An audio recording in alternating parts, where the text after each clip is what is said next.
دا جب او دا خېټه په حرامو باندې اموخته ده محترمو د بل حق د مؤمن نشته محترمو وګوره حسد زړه مې د حسد نه ډک دی وګوره محترمو چې څه حق دی د دې زما د دې اندامونو څه حق دی هغه زه د خدای نه ادا کوم او تا ته به په هغه ټایم کې د دې اندامونو د اعضاو پته ولګېږي چې ستا نه په دې اندامونو کې یو ګوته کټ شوه یو سترګه ووته یو غوږ در نه لاړه یو ګردې در نه ویسته اینې د کار پرېښوده خپه در نه کټ شي د هغه چا نه تپوس وکړه چې د هغه نه په اندامونو کې څه تلي محترمو هغه وی لکونه ورکوم خو د اندام دوباره تمام وګوره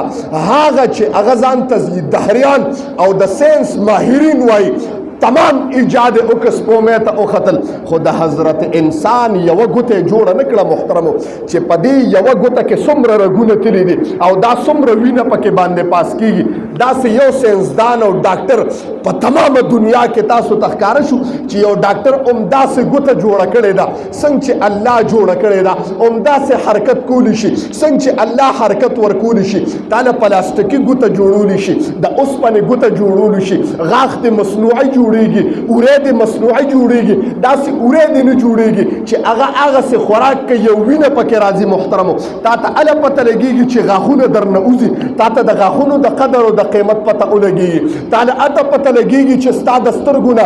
نظر ډیمیج شي نظر دې کمزوری شو تا ته بیا د نظر د قیمت پته ولګېږي چې هلکه دا د خدای څومره دا چشمې دې لګولي محترمو تا ته بیا د قیمت دا لینزونه دې لګولي په لکونو لینزونه لګوم خو چې نظر مې واپس راشي دا بیا واپس نه راځي محترمو الله وی قیمت او د دې تا ته پته نه لګېږي ځکه ته سالمې په اندامونو باندې الله وی چې کنډم شي تا ته ما امانت ستا د اندامونو ته حواله کړی چې دا به زما د اطاعت حق ادا کوي ما وی د هغه انسان نه تپوس وکړه چې په اندامونو کې په یو اندام باندې کنډه وي معذورې تپوس ته وکړه هغه درته په ظاهر خان دي خو د هغه د زړه نه تپوس وکړه محترمو د شوګر والا نه تپوس وکړه قسم دې وي چې ګوته رانه کټ کړي لاس رانه کټ کړي محترمو لاس یې زما مخې ته ایښي تاسو ته یو مثال وایم لاسونه خپه رانه کټ کړي او هغه لاس خپه ماله تالي کې راوړي چې دا ستا خپه ده والا کوم ځای کې خښې محترمو د هغه انسان په زړه باندې څنګه تېرېږي چې کټ شوي خپه ورته مخې ته پرته وي کټ شوي اندام لاس ورته تمامه زندګي بس ستا نه خپه لاړه محترمو تا نه لاس لاړه هغه لاس چې ستا نه کټ شو مخې ته پروت ته لکونه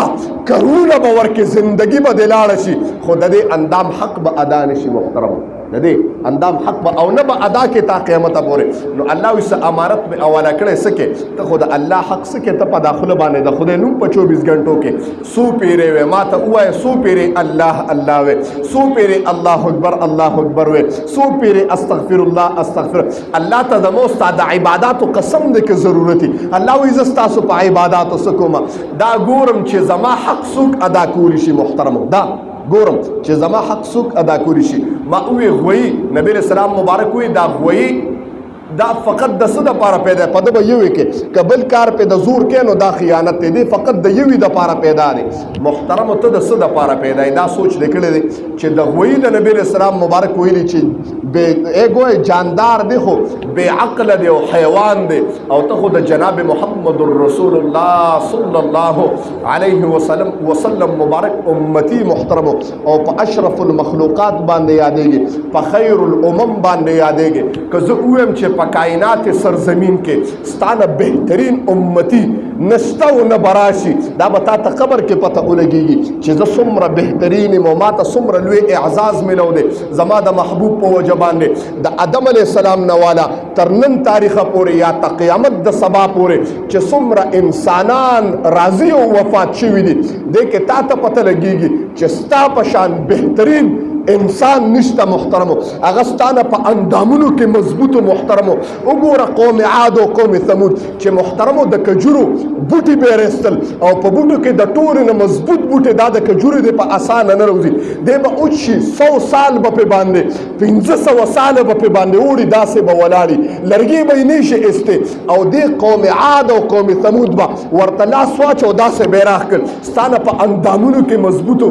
لیکن په امتیت او په خیروالي کې ته بهترین محترمو دا ولې محترمو دا ولې دا د جناب محمد رسول الله صلی الله علیه وسلم مبارک په برکت باندې چې الله وي ته ما دومره بهتر بهترین پیدا کړي په تمام امتونو کې چې جسم دم کمزوري دی د هغې په مقابله کې اندامونه دم کمزوري دی طاقت در کې نشته یو دیکه در کوم را پرېوځي محترمو مونږ خو اوس ټول مصنوعي یو محترمو مسالې داسې دي چې هر سړی اول ماله دیکه را پرېوځم مسالې کمزور شوې اعضا کمزور شو محترمو اندامونه کمزور شو او عمر د هغې 1500 کالو ستا 80 کاله دی عمر دم کمزور شو اندامونه دم کمزور شو عبادت مم د هغې په مقابله کې در باندې کم کو ثوابونه مم دله په ډبل کړل ته ولې د ما حق نشي ادا کولی تاسو ته ویم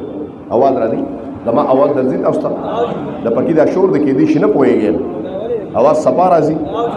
الله وی دومره مې درته اسانه کا بیا ولې زما حق نشي ادا کولی د هغې باوجود محترمو وګوره الله وی د رزق وعده مې اغستې د در کوم به دې دپاره به اندام غلط نه استعمالې یو رزق دی او یو خېټه ده ستا سترګې ورته غلطې استعمالیږي غوږونه دې ورته غلط استعمالیږي ژبه دې ورته غلطه استعمالیږي لاسونه دې ورته غلط نه استعمالیږي الله وی د یو رزق دپاره تمام اندامونه بیکاره کړو زما د عباداتو نه دې ویست وګوره محترمو ستا زیاته توجه تا ته وایم ستا زیاته توجه په دې 24 غنټو کې زیاته توجه 24 घंटा روزمره کې عبادت ته ده او رزق ته ده ماله جواب راکړي جواب را نه رزق ته ده که عبادت په دې 5 وخت مونځ باندې په هر مونځ باندې 15 منټه لګي نو چې د 15 منټو جمعات ته ته راځې ستا نه مونځ قضا یې کوي ته الله اکبر نه را رسېدی شي مولا چې اول تکبیر وایي الله اکبر هغې له را رسېدی شي نو پتا دکان غالب دی پتا باندې کاروبار غالب دی که رزق در باندې غالب دی که عبادت نو الله وی دا 50 د 50 نه می 15 کړو الله وی په 50 منځونو باندې با د 50 منځونو عمر ثواب در کوم خو کوي به څوک محترم راضي به څوک نو ما وی په دې 24 غنټې روزمره او دا لاسه کې بیا خو رزق د رزق نه څوک نه منع کوم نه تاسو یو